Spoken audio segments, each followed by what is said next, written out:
inginnya kebersamaan. 3 bulan gaji mereka udah ketutup saat Betul. ini. Bagaimana kita bisa memberikan kesempatan bagi kawan-kawan kita yang modalnya setengah-setengah, yang modalnya minim, gitu ya. Dengan uang 1 juta, dengan uang 500 itu sudah bisa memiliki usaha minimarket. Kesetaraan sosial. Kesetaraan sosial, betul.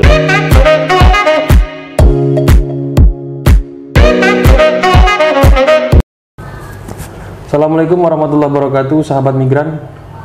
Hari ini kita diskusi bersama salah satu pengurus SBMI, DPN SBMI, yaitu Bapak Muhammad Ernawan, biasa dipanggil Pak Ernawan. Beliau ini sebagai koordinator Departemen Pemberdayaan SBMI dan salah satu pendiri koperasi SBMI. Kita akan diskusi bahas tentang ekonomi kerakyatan yang dibina oleh SBMI terhadap teman-teman PMI Purna. Gimana kabar Pak Ernawan? Alhamdulillah kabar sehat, Bang Anton. Ini kan menarik ya. SBMI ini ternyata kompleks ini. Lengkap, ada bidang koperasinya dan lain sebagainya. Nah, salah satunya itu Bapak Muhammad Ernawan ini sebagai koordinator bidang atau Departemen Pemberdayaan SBMI. Betul. Dan salah satu pendiri koperasi SBMI. Menarik ini karena SBMI MAR itu sudah ada 2 gerai ya. Salah satunya itu pilot projectnya yang di Jakarta. Dan yang kedua cukup besar dibikin katanya di Malang. Gimana itu bisa tercetus awal mulanya jadi menjadi salah satu sangat mungkin ini menjadi salah satu kompetitor dalam tanda petik yang teman-teman yang minimart yang lain itu. Baik Bang Anton ya. Jadi SBMI Mart ini berdiri dari inisiatif yang sangat sederhana awalnya. Jadi kita melihat kebutuhan sekaligus juga kesulitan yang dihadapi oleh kawan-kawan Purna BMI dan anggota keluarganya. Kalau terkait dengan potensi keterampilan itu sudah banyak dimiliki oleh kawan-kawan. Namun kesulitan yang sering terjadi adalah akses pasar. Kawan-kawan bisa produksi, cuman kemana harus memasarkan? Kalaukah dia harus memasarkan ke berbagai toko yang ada di daerahnya atau mungkin ke minimarket, supermarket, karena produknya kawan-kawan ini masih brandnya juga belum terkenal, artinya juga pendatang baru di bidangnya itu, ya kita tetap termarginalkan. Maka dari itu untuk mengatasi permasalahan ini kita solusinya adalah menciptakan pasar. Ini kan menarik nih, karena panjenengan ini backgroundnya juga bukan CPMI, bukan PMI Purna juga. Ya. Ini sebagai keluarga PMI Purna. Betul. Jadi saya adalah bagian dari keluarga PMI Purna. Dari kerja-kerja SBMI kami melihat bahwa kami sangat mengapresiasi kawan-kawan SBMI ini dalam hal mengadvokasi, tidaklah memungut dari para korban, tidak mematok harga, benar-benar pro bono. Betul. Nah, untuk mendukung kerja-kerja kawan-kawan dalam hal mengadvokasi, membantu mendampingi advokasi itu tentu butuh support nih, butuh pendanaan. Bagaimana pendanaan itu bisa terus mengalir? Artinya SBMI harus menciptakan funding sendiri. Dari mana? Ya dari kemandirian ekonomi. Nah, maka dari itu kita harus waktu itu memikirkan bagaimana kita bisa fokus untuk pemberdayaan ekonomi. Maka dari itu SBMI melalui peraturan organisasinya pada tahun 2018 disepakati atau dibuat BO fokus untuk pengelolaan usaha itu kita dirikan koperasi SBMI. Dalam hal ini koperasi SBMI manajemennya tidaklah menyatu atau jadi satu dengan SBMI, harus terpisah. Sehingga di koperasi sendiri kan lebih berbicara di duit usaha, ya toh. Kalau di SBMI bicara bicara inilah ya, kalau apa namanya itu bicara koperasi ya tentu bicara pengembangan bisnis, betul, ekonomi kreatif, betul. UMKM, Jadi fokus ke sana.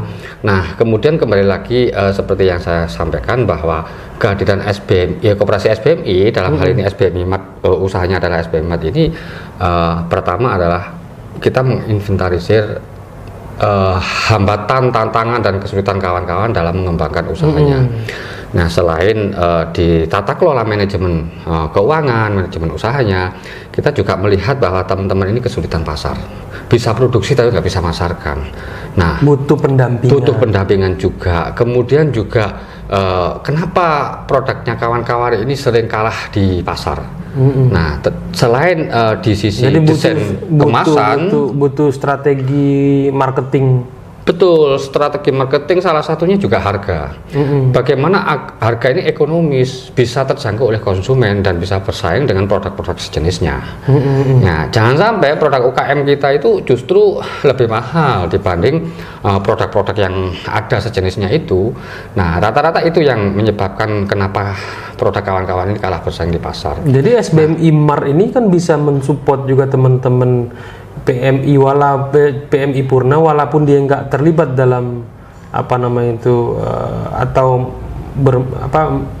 memberi modal terhadap SBMI Mar ini, mereka juga bisa dibantu juga ya, bisa menjual atau bisa. Jadi gini Mas Anton ya, jadi SBMI Mat ini adalah sebuah usaha miliknya koperasi SBMI. Kemudian koperasi SBMI itu anggotanya itu kan ada anggota biasa dan anggota luar biasa. Nah, anggota biasa adalah mantan BMI dan anggota keluarganya. Anggota luar biasa adalah masyarakat umum yang memang punya kepedulian pada SBMI dan perjuangannya. Nah, bedanya apa? Bedanya kalau anggota biasa, ya toh, dalam hal ini adalah anggotanya adalah BMI dan anggota keluarganya, itu adalah anggota biasa. Bedanya dengan anggota luar biasa adalah kalau anggota biasa itu punya hak memilih dan dipilih.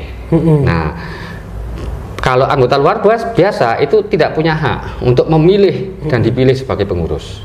Tidak punya hak suara dan hak suara, betul. Cuma hak bicara aja. Punya hak menikmati hasil sebagai peninjau. Betul. Oke.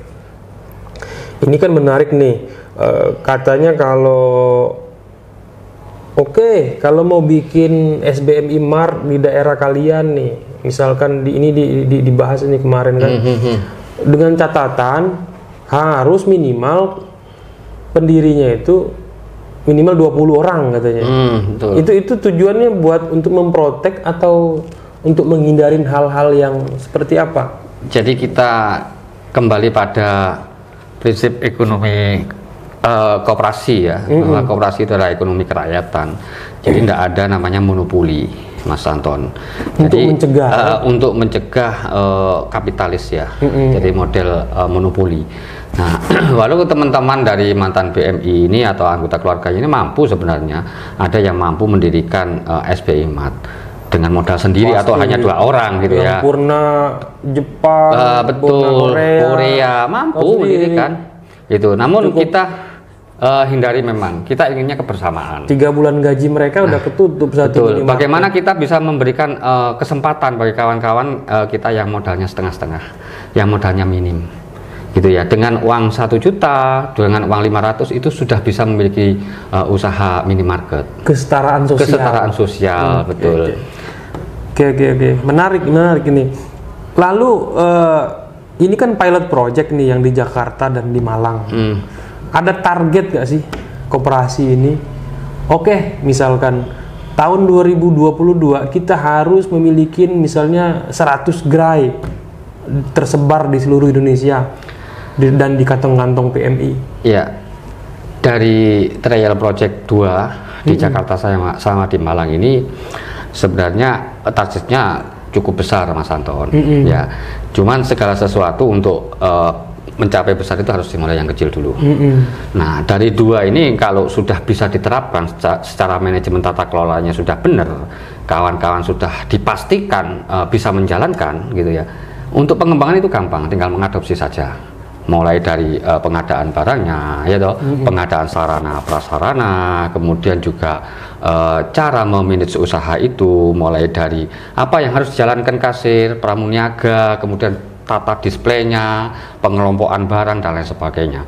Kalau itu semua sudah dijalankan, kemudian juga manajemen keuangannya sudah kelihatan, profit dan sehat, gampang itu mengembangkan. Kemudian kalau rencana jangka panjang, kita akan pastikan bahwa seluruh daerah yang ada cabang SBMI itu nanti akan berdiri SBMI Mart.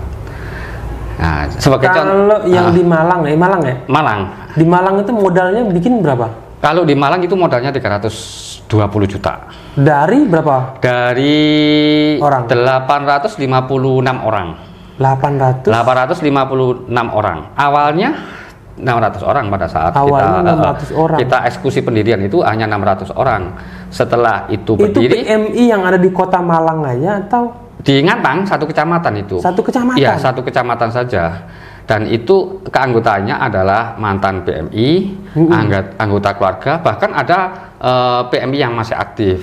Masing-masing mereka istilah itu berinvestasi di sana itu? Iya, kita permodalannya menggunakan simpanan pokok anggota koperasi sebesar Rp500.000 per orang sekali menjadi anggota koperasi, dan juga ada mekanisme simpanan wajib dengan nominal Rp10.000 per bulan. Nah, ada juga simpanan sukarela serta investasi. Nah, ini apa ya, kita bisa dapatkan modal untuk pendirian SBMI Mart itu. Nah, supaya minimarketnya bisa terus dikembangin. Iya, jadi kan setiap bulan ada penambahan modal nih. Artinya SBMI Mart yang kita dirikan di Ngantang itu dari waktu ke waktu, dari bulan ke bulan omsetnya kan meningkat nih. Dengan peningkatan ini kan otomatis selayaknya untuk dikembangkan. Nah, permodalan simpanan setiap bulan masuk ini kita kumpulin, kita kuatkan untuk stok barang kita. Nah, setelah itu layak digunakan untuk membuka cabang lagi, ya kita buka cabang. Nah, ini bulan kemarin. Apa yang membedakan SBMI Mart ini sama minimarket yang lain? Nah, bedanya kalau SBMI Mart ini, kembali perlu saya tegaskan bahwa ekonominya adalah ekonomi kerakyatan. Munculnya SBMI Mart ini adalah dari mereka, untuk mereka, oleh mereka, nah, dikelola oleh mereka dan untuk mereka. Hasilnya dibagi. Makanya tadi sesuai dengan komposisi, diatur minimal saham. 20 orang baru bisa bikin, betul, supaya tidak terjadi monopoli. Ya kalau enggak repot nanti. Iya. Semua Korea mau bikin ini deh. Ya kita, tapi itu juga perlu kita kasih pemahaman ke kawan-kawan. Kita harus bisa menyatukan nih berbagai pandangan, berbagai pemikiran. Ada kawan-kawan itu yang sebenarnya enggan untuk usaha berbasis komunitas. Pengennya saya usaha sendiri aja, nggak mau ribet-ribet. Ada juga kawan-kawan yang begitu modalnya itu nggak kuat banyak. Kalau modalnya hanya punya 5 juta kan nggak mungkin mendirikan minimarket. Ya, mereka akan semangat nih untuk mematungkan modal ini gitu ya. Ini kalau ini nih yang pilot project yang di Jakarta. Ini kan posisinya SBMI Mart itu kan lumayan di lingkungan padat penduduk. Per hari rata-rata berapa kali transaksi? Kalau yang ada di Pengadekan SBMI Mart yang ada di Pengadekan Utara itu minimal 150 transaksi seharinya. Per hari minimal ya. Itu posisi kayak sekarang ini PPKM, kita tutupnya agak sore ya toh. Kalau biasanya kita sampai 225, 240 seperti itu. Itu kayak SPG-nya apa segala macam itu semuanya nggak ada yang dari luar deh. Jadi maksudnya kasir dan pramuniaga ya. Untuk karyawan yang ada di SBMI Mart itu kita profesional. Kita rekrut, kita seleksi, kita wawancara, kemudian kita tes. Tapi kita memprioritaskan dari anak atau anggota keluarga, dari anggota ini berbasis koperasi. Iya. Ya. Kalaukah memang di intern kita tidak ada, ya apa boleh buat, kita demi mengamankan usaha ini biar bisa dikelola dengan baik, bisa tumbuh sehat gitu ya. Nah, kita rekrut dari luar begitu. Oke. Lalu gini, tadi kan saya sudah nanya target nih, tapi belum terjawab nih. Berapa targetnya? Jadi target kita untuk dalam waktu yang singkat ini ada Mas Anton dalam tahun 2021, tahun 2022 dan jangka panjang ya. Untuk tahun ini kita akan targetkan membuka 5 gerai. Jadi 5 gerai ya. Yang ada di Jakarta akan tumbuh lagi 1. Di mana tuh? Di sekitar Pengadekan sini. Nah, akan kita buka lagi 1. Kemudian di Malang itu yang di Ngantang, yang awal kita buka bersama dengan Jakarta. Ngantang. Di kecamatan Ngantang. Ini sebenarnya seandainya nggak PPKM sudah berdiri lagi 1. Karena PPKM akhirnya kita agak mundur ya. Kalau tempat sudah siap nih, kita tinggal launching aja. Tinggal launching aja. Peresmian gitu kan. Tinggal peresmian. Kemudian ada 2 kecamatan lagi. Itu berapa anggota yang di Ngantang? Yang baru mau dibikin. Baru mau dibikin yang di kecamatan diresmiin lagi. Nah, yang di kecamatan Wonosari itu ada sekitaran 300 orang. 300 ya orang. Sama di kecamatan Pagelaran juga segitu. Itu keluarga PMI Purna sama PMI-nya. Keluarga PMI Purna sama anggota keluarganya. Ada juga masyarakat umum yang memang punya kepedulian pada apa yang dilakukan oleh SBMI. Kan toh yang dijual juga dalam SBMI Mart kan macam-macam kan, sama lah dengan minimarket lain. Macam-macam Mas Anton. Jadi kayak yang membedakan mungkin harganya. Betul. Jadi kayak di Jakarta, di Jakarta ini karena tempatnya juga kurang luas sih ya. Kita saya udah lihat ya, mau di Jakarta mau cari tempat luas juga susah ya. Tapi setidaknya kita sudah bisa memulai. Yang kita jual di SBMI Mart ini ada sejumlah 2.150 item. Dan ini rencana akan kita tambah. Dari 2.000 sekian item itu secara persentase nih, produk-produk yang memang dibikin dan diolah dan dikemas oleh keluarga PMI masih kecil Mas. Jadi masih sekitar nggak lebih dari 5%. Nggak lebih dari 5%. Nggak lebih dari 5%. Tapi paling contoh kayak makanan ringan. Ya, gitu makanan ringan. Kemudian ada sabun cuci piring, ada sambal, ya, ada kopi, ada bumbu-bumbu. Nah, kayak beras gitu. Ya, beras ada juga dari Kerawang ya. Itu. Iya, kayak kantong-kantong PMI kan kayak berapa itu kan dari Cianjur itu kan bagus tuh. Tapi setidaknya kawan-kawan kan sudah berani memulai nih untuk membuka sebuah usaha ya toh, untuk dipasarkan di SBMI Mart. Dan tidak menutup kemungkinan dengan adanya SBMI Mart nanti akan tereksplor semua potensinya kawan-kawan. Yang bisa jahit nanti kita arahkan untuk membuat tasnya itu. Di Jakarta kan nggak bisa nih, nggak boleh nih sesuai aturan kemasan plastik kan nggak boleh nih. Kita pasti pakai yang ramah lingkungan. Ya kawan-kawan. Dan yang sekalian juga nih teman-teman SBMI seluruhnya nih bisa kampanye itu. Bisa kampanye walaupun kemasan. Misalkan wilayah itu misalnya gubernurnya belum bikin aturan itu. Kita harus dan kita memulai nih mengkampanyekan itu supaya sampah-sampah plastik itu tidak terurai kemana-mana kan, macam-macam. Nah, dari ini teman-teman sudah mulai menggali ya mana yang bisa kita kerjakan. Ya, salah satunya tas. Ada yang jahit, ada yang nyablon, itu sendiri-sendiri. Kemudian juga seperti sabun cuci piring. Ternyata teman-teman kan punya kemampuan nih untuk membuat produk itu yang luar biasa. Ya, tinggal memang butuh panduan. Betul, gitu. Panduan dan juga keberanian untuk memulai Mas Anton. Gitu. Nah, kalau di Malang lebih banyak lagi item yang dijual, hampir 3.000. 3.000 item. Hampir 3.000 item. Dan itu banyak nggak di sana? Yang di Malang itu produk-produk hasil dari keluarganya? Itu lebih banyak daripada yang di Jakarta. Iya, karena kayak cemilan gitu. Cemilan. Kemudian juga bawang goreng. Kemudian juga kedelai. Kacang-kacangan, ya, yang mentah pun kita jual di SBMI Mart, gitu ya. Terus perlu Mas Anton juga ketahui bahwa kita minimarket atau SBMI Mart ini adalah minimarket tidak seperti tadi Mas Anton tanya toh apa bedanya gitu ya dengan minimarket yang ada. Selain kita hak kepemilikannya adalah milik anggota banyak, kemudian nanti keuntungan juga akan dibagi sesuai dengan permodalan yang disertakan.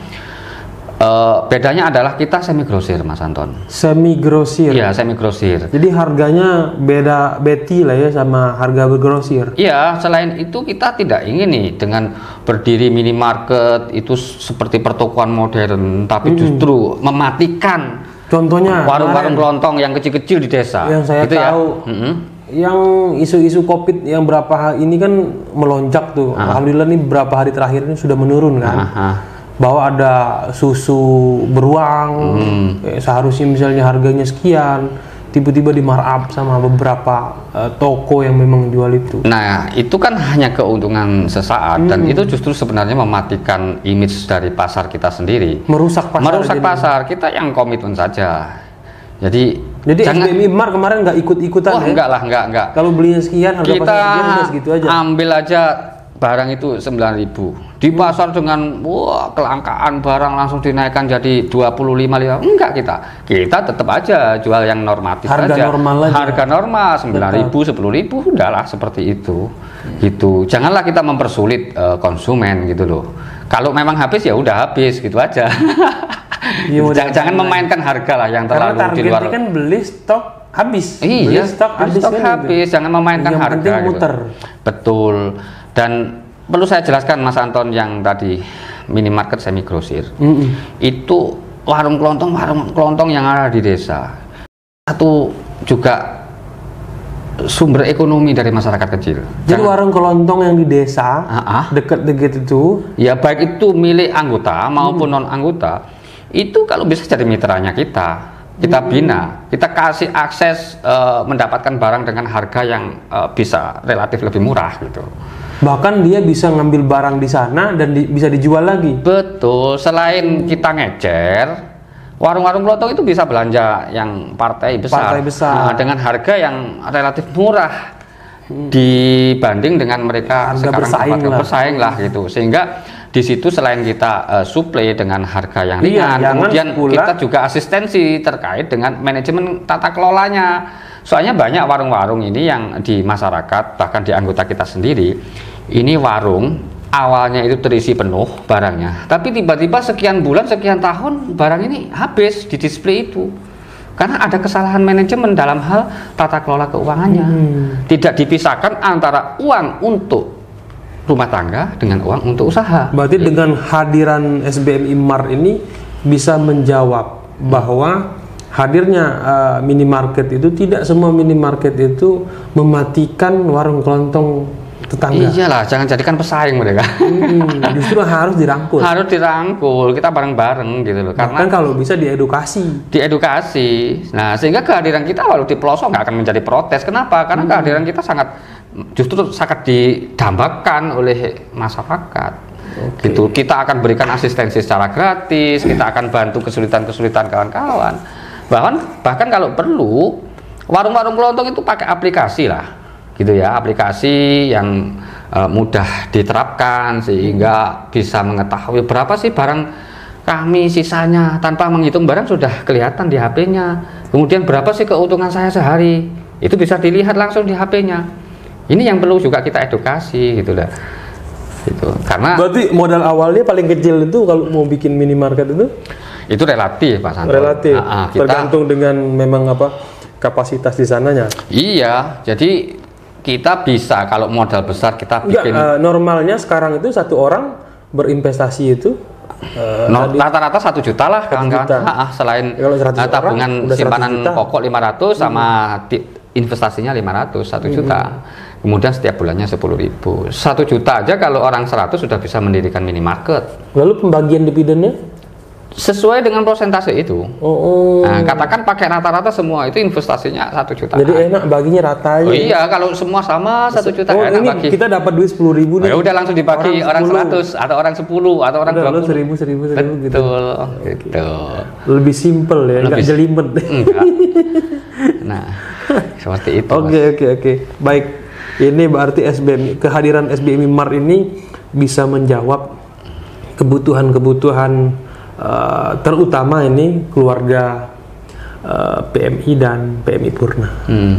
Terima kasih Pak. Sebentar Mas Anton, tadi masih ada nih. Ada nih. Tadi yang masih belum selesai saya bicara, Mas Anton sempat potong ya, terkait dengan kenapa sih produk UKM-nya kawan-kawan di pasar itu kalah bersaing harga. Ya, perlu Mas Anton ketahui juga bahwa bersaing harga ini kalah karena bahan baku yang digunakan untuk produksi itu sudah mahal. Ya tentu HPP dia kawan-kawan ini akan tinggi gitu.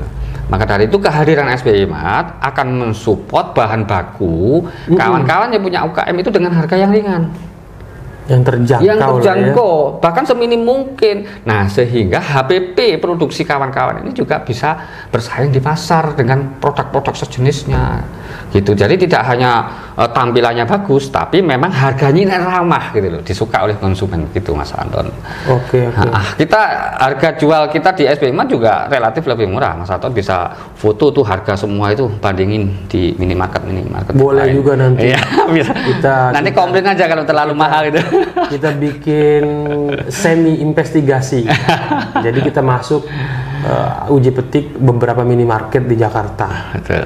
Datang ke Pegadegan. Ya. Dekat sini kan dekat Pegadegan itu kan banyak juga. Ada Alfamart, Indomart. Ya. Bisa kita istilahnya tuh bandingkan. Ya, 2 hari yang lalu kami juga sempat ditelepon nih ditelepon oleh mantan BMI dari Hong Kong. Ini yang domisilinya di Magetan. Magetan. Iya. Tempatnya Tape Uli. Iya, beliau telepon ke saya. Dia punya modal yang lumayan banyak. Tapi dia masih takut nih mau diinvestasikan apa. Karena dia sudah terlalu lama di luar negeri.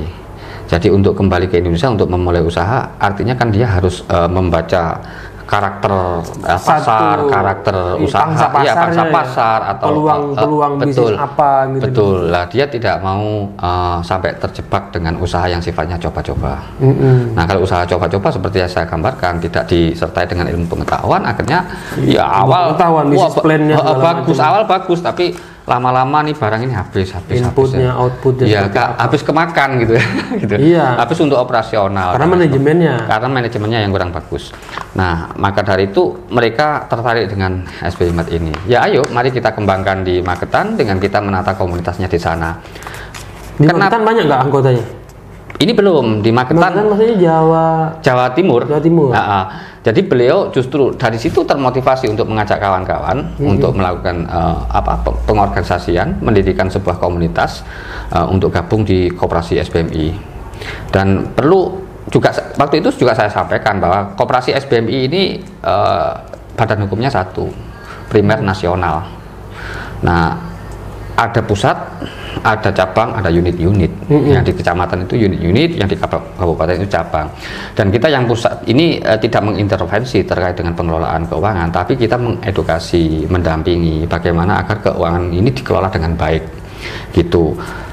Monitor tetap berjalan, Mas. Lebih ke Anton. Ini ya, manajemen keuangannya dan lain. Betul, agar kawan-kawan bisa mengelola keuangan ini untuk digunakan usaha yang tepat. Jangan kayak yang kata Mas tadi, tiba-tiba barang habis duit nggak ada. Rata-rata seperti itu, gitu. Nah, sekarang seperti gini ya, teman-teman awalnya kan usaha kelompok ternak bebek gitu. Sedangkan anggotanya aja nggak pernah megang bebek. Iya. Makanan bebek itu sebenarnya bagaimana tahunya nggak tahu gitu loh. Yang pakan yang bisa menghasilkan daging yang bagus, teman-teman juga nggak paham. Udah ikut-ikutan di sana berhasil gitu. Ya akhirnya sekian tahun tinggal kandangnya, bebeknya habis gitu. Maka dari itu ini kita ciptakan pasar dulu, Mas Anton. Oke, baik, terima kasih atas kesempatannya kita berdiskusi. Mungkin ini bisa ditonton oleh teman-teman sahabat-sahabat SBMI masih di luar negeri maupun yang sudah purna, sehingga ini menjadi imun booster. Iya. Ini penyemangat bahwa SBMI Mart hadir untuk membantu UMKM di masing-masing daerah. Betul. Oke, baik, terima kasih Mas. Mudah-mudahan kita nanti bisa ada diskusi lanjutan. Nanti sudah berapa gerai, nanti kita bisa bahas lagi Baik Mas Aan, kita Terima akan membuktikan bahwa buruh itu bisa menjadi pengusaha loh. Kita akan jawab nanti. Betul. Nanti Terima kan kasih. video berikutnya. Terima kasih Mas Anton.